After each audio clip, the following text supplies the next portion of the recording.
But I think this is a really good way to transition, and maybe, Sarah, I'll share over, let's transition to Mark Tippin from Mural and my associate, Matt Muraski. We want to show you so that you actually see one of the activities for how you might get involved, how you can talk about work forward in your own organization or environment. So Matt and Mark. Great, thank you. Can you hear me okay? I can. Okay, wonderful. So I think what we're going to share here in a second is you'll actually see the product from the company I'm representing, Mural, in action. So it's kind of hard in this situation where you can't physically get your hands on it, but what you should be aware is this is a shared workspace. So whereas we have video conferencing that allows us to see each other, this tool is a place where we can come together. Any number of people can come together, and now we can start seeing what we mean. You know, you can share with me a visual or a way to express or your ideas, and they become, you know, things come out of your head where you can renegotiate them, and you put them out into a space where we can actually have a dialogue. This is just one example of how you can kind of create a game, you know, to play. We understand the rules. Over at the side, we give a brief. And so this is something that we make available to you. And the tool itself is something you can start using to work with your teams geographically dispersed to start having digital artifacts of these things.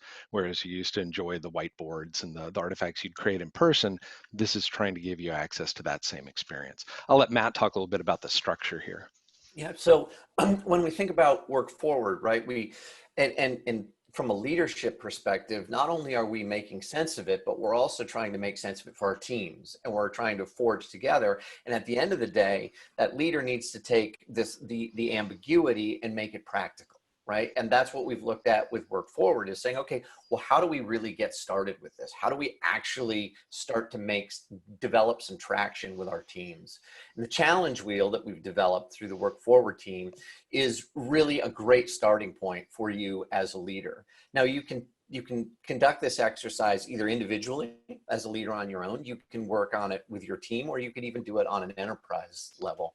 But the whole idea is to take a look at the fundamental activities of work. What are the things we actually have to do? Not necessarily the tools at this point, but this is really more about that how. How do we address what we're doing?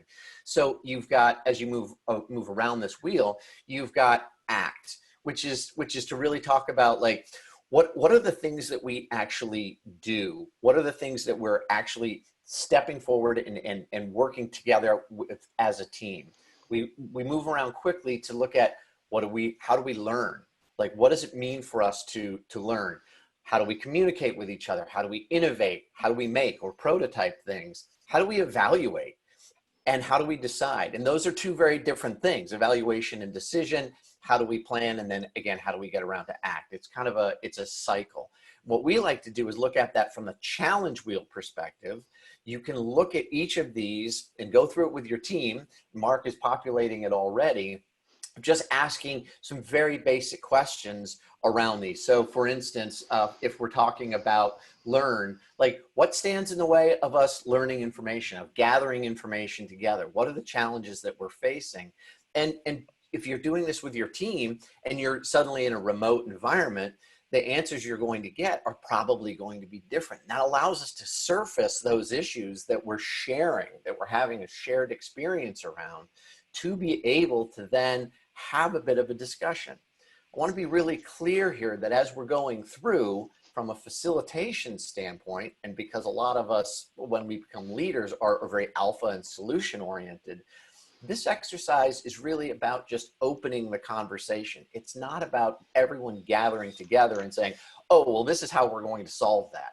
It's really about us looking to say, what are the things that we are trying to solve for? What are the challenges we have? So once we've surfaced them, and I'll shift to a I was going to pause for a second. Yeah, I was going to mention, because Amy made this brilliant point earlier. I love the way she talked about data, because I've always personally struggled with data oversteering, or companies making decisions purely based on data, and data is all from the past, right? So this is an exercise around diversity and these new forms of teamwork, which are not hierarchical. It's not command and control. It's really sensing through the organization. And sometimes the people that are closest to your customers and have the clearest view on what their jobs to be done are and where their pain points are excluded from conversations because they're not part of a command and control structure. This allows you to actually do some of that deep sensing. And to Amy's point, maybe you don't know what to do with this yet, but it's getting onto your radar. It's now something that has come, and it's not come out of your head, it's come out of the collective heads of anyone you want to involve in the conversation. And sometimes from the least expected corners of your organization or from your customers, the biggest insights can come from a blind spot. Yeah. And to pile on that, in working with it in Mural, again, another aspect of work forward, and one of the big issues that we're seeing is that we are now able to work asynchronously, right? So instead of everybody being in an office and everybody gathering in a room that has a whiteboard at the same time, you can have your teams work globally on this at their time, at their leisure, to be able to contribute to these and go back and see it when you're ready. So it has this 24-hour cycle that it can work under. And that is a very new experience, and it allows a lot more people to collaborate. Now, if you're wondering at this point and saying, I can't see the screen necessarily really well, I want to dig into this, we will provide the template and links and things like that to this exercise so that you can get into it. Mark, do you have anything you want to add before we move on? No, I was just going to say that asynchronous is, I think there are many things in this transition. We've all been disrupted and it's ambiguous, right? Is it good? Is it bad? I don't know. Some of the things that are emerging we initially thought might be a problem, but part of this asynchronous work also allows you to not do the monumental big workshop, right? We flew everyone in together and we've got to make the most out of this time and we got to make sure we hit our outcomes in this protracted little 8-hour window. This allows you to almost leverage people where they are and get the benefit of almost a 24-hour virtuous cycle, and involve new colleagues and new participants and new thought leaders into conversations that would have been excluded, right? This is not a convenient time when we're talking right now to a lot of people on the planet. So how can they participate? How can we benefit from their diversity? Yeah. And it's that diversity of experience and opinion, and just practical experience that you really want to get out of this. So I've shifted over to a screen where presumably you've had your team working on it, and what I would assume from our own experience is that there are going to be a lot more answers than what you're looking at here. There's going to be a lot of information that you're gathering in each of these areas. So people are talking about, like, yeah, we're having trouble deciding. We're having trouble with this, and really diving into it. Like, what are some of the problems with deciding? To say, well, we don't have a system set up for deciding, or we don't really know what we're aiming at. We don't have an end goal with it. And that's just in the area of decision, right? So you're starting to look at these. And so the next step really is about beginning to prioritize these then and say, okay, well, if we're really about being productive, we really need to, start to produce or shift into this new and rapidly changing environment. What are the issues here that we need to solve first? What are the most important things for us to be addressing? And in our kind of our final bit of the example, and I'm going to zoom in here now for your pleasure.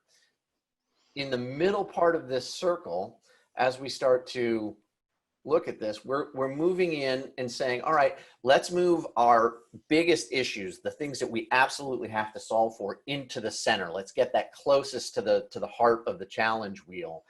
And then you can have a discussion, but you can start to make sense of it.